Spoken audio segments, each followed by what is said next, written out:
Et bien salut à tous et à toutes, ici Kepoa, j'espère que ça va, moi ça va nickel. On est toujours en Angleterre, on se rapproche de la fin de notre trip, c'est l'avant-dernier parc. Aujourd'hui on est à Drayton Manor et on commence aussi à se rapprocher de Londres. Donc vous allez me suivre avec moi et ça va être bien cool.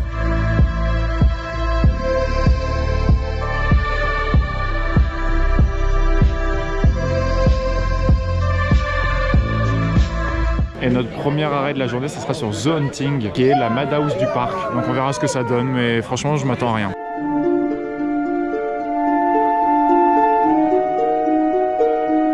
Bon, on ressort de cette maison hantée. Que dire, les pré-shows, l'ambiance et tout, c'est vraiment génial. Mais la partie Madhouse est un peu décevante. Franchement, je m'attendais à mieux. Mais ça reste quand même très sympa. J'adore l'esprit, donc c'est un très bon point pour Drayton. Et ça fait que c'est un très bon début de journée. Et après avoir vaincu les esprits maléfiques de cette Madhouse, on s'en va sur Accelerator, qui est un boomerang family.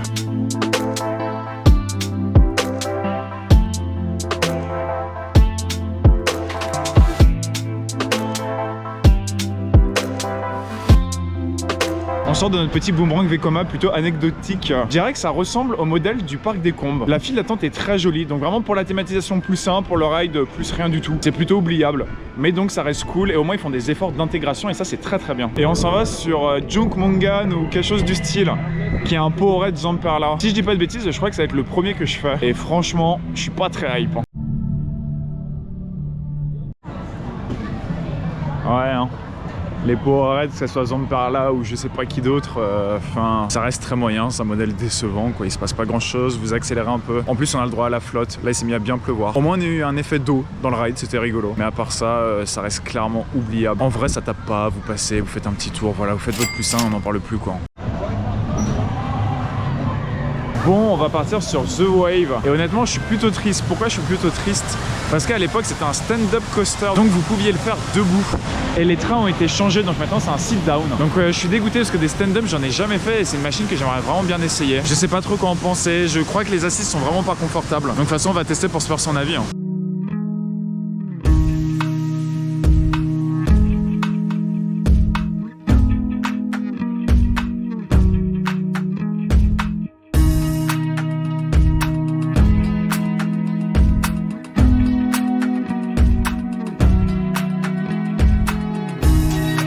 Et ben voilà, on a fait notre petite vague. Alors que dire? Déjà en fait j'adore, c'est très coloré.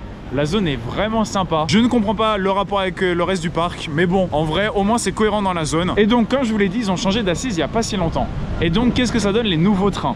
Déjà, c'est un train de 6 rangées, mais franchement, il débite pas trop mal. D'un point de vue assise, ça ressemble beaucoup à du Max. Vous êtes un peu serré dans les épaules, mais sinon, ça va, c'est plutôt confortable. D'un point de vue lap bar, vous avez une lap bar plate qui vient sur vos cuisses et vous avez des protèges tibias.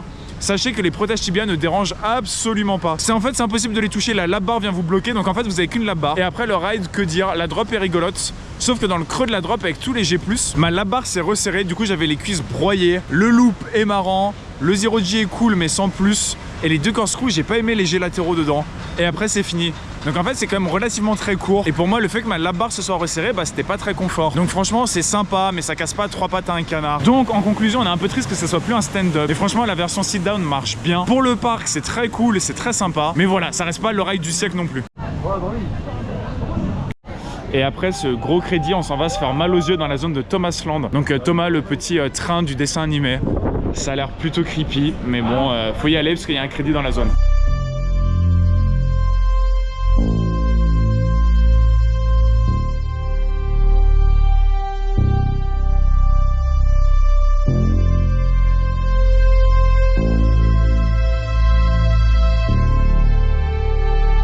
Du coup, on est allé dans cette petite zone des trains.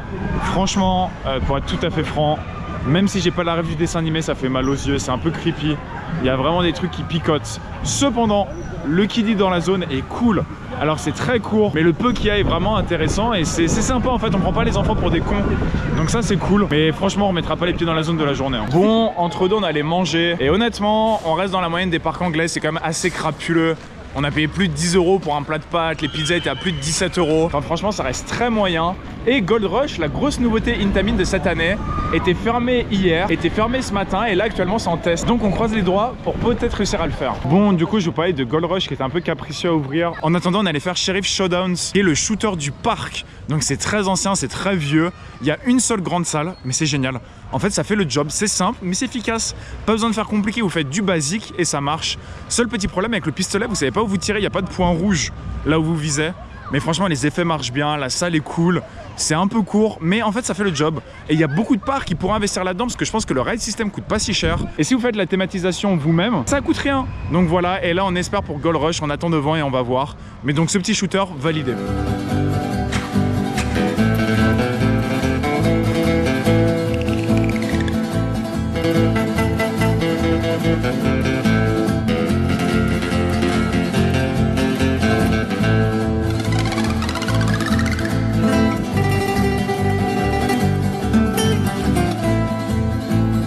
Ah, let's go, Gold Rush a enfin ouvert, on a pu le faire 2 fois.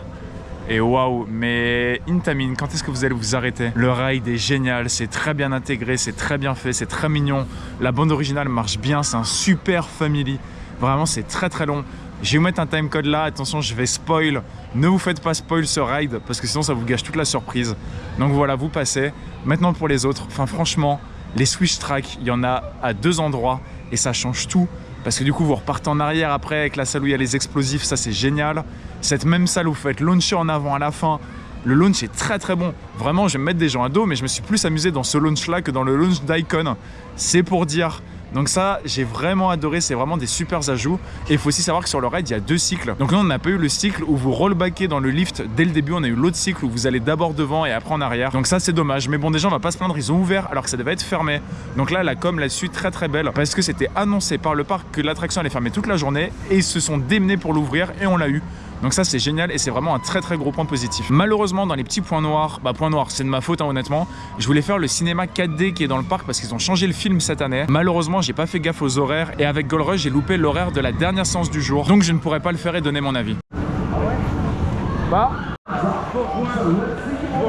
Et du coup je me permets de faire une petite aparté aussi sur le disco. Alors d'habitude c'est anecdotique comme je vous l'ai dit, mais là il y a un cycle très très intéressant. Et pour la première fois de ma vie sur la bosse du disco, j'ai eu un petit floating.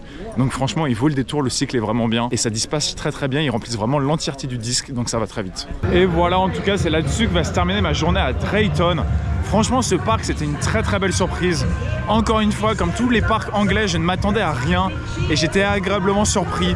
Vraiment The Wave, c'est mignon, j'aurais préféré le stand-up, mais ça roule bien. Gold Rush, c'est vraiment génial. Intamin nous a encore pondu un très très gros family. Le parc est agréable, c'est bien thématisé, toutes les zones sont cool. Il y a un très gros flume qui est très réputé ici qui s'appelle Storm Force 10. Malheureusement, on a eu de la flotte la moitié de la journée, il fait vraiment pas très chaud. Du coup, on l'aura pas fait, mais il a excellente réputation. La zone de disco avec la zone viking est vraiment géniale. Les opérateurs ont tous le smile, ils sont tous mignons. Et c'était vraiment tous agréables. Vraiment, toute la journée, c'est trop bien passé, trop bien déroulé. Donc voilà, je m'arrêterai là-dessus. Franchement, Drayton, c'était très sympa et c'est pas si loin de Londres que ça, si je dis pas de bêtises. Donc je vous conseille de venir faire un tour ici. Et en tout cas, moi, je vous dis à la prochaine. C'était Kepoa pour servir. Allez, tchuss.